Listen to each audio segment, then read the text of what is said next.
Hello friends, good morning. তো আজকের আমার সকালবেলা রানিং কমপ্লিট হয়ে গেছে 5 কিলোমিটার। এবং তোমরা রানিং করছো কি না কমেন্টে জানাবে, ঠিক আছে? এবং কত কিলোমিটার রানিং করছো, টাইম কেমন লাগছে, ঠিক আছে? তো ফ্রেন্ডস, আজকে আমি যে টপিক নিয়ে আলোচনা করছি সেটা হলো আসাম পুলিশের ভাবে। আসাম পুলিশের যে অক্টোবর মাসে ইন্টারভিউ হবে তোমরা সবাই জানো, ঠিক আছে? আর হলো আসাম পুলিশের যে এইবার রিজার্ভেশন পোস্ট এবং এবি ইউবিতে এক্সট্রা মার্ক কত আছে সেটা আমি বলে দেব এই ভিডিওতে, ঠিক আছে?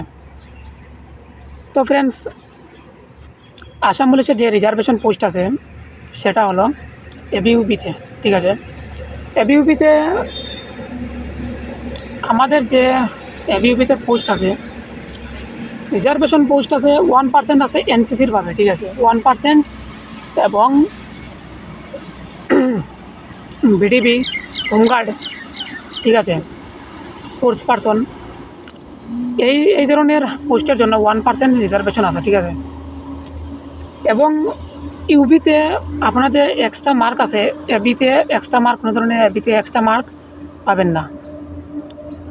তোমাদের ইউবিতে এক্সট্রা মার্ক পাবেন, ঠিক আছে? 5 মার্ক আছে।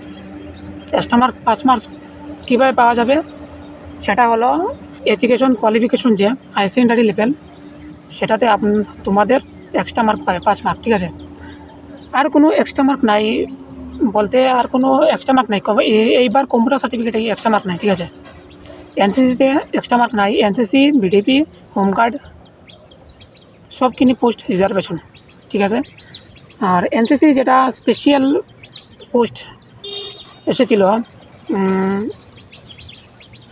271 পোস্ট, ঠিক আছে? হোমগার্ড আর এনসিসি স্পেশাল এন্ট্রি, ঠিক আছে? তো এটা খুবই চান্স আছে, যাদের এনসিসি হোমগার্ড আছে খুবই চান্স। আর সামনেই অক্টোবর মাসে এসে গেছে যে আমাদের আসাম পুলিশের ইন্টারভিউ, ভালোভাবে প্র্যাকটিস করো, ঠিক আছে? আর যেটা ইনফরমেশন যদি জানতে চাও, ভালো ইনফরমেশন, তবে আমার চ্যানেলটা সাবস্ক্রাইব করবে, ঠিক আছে?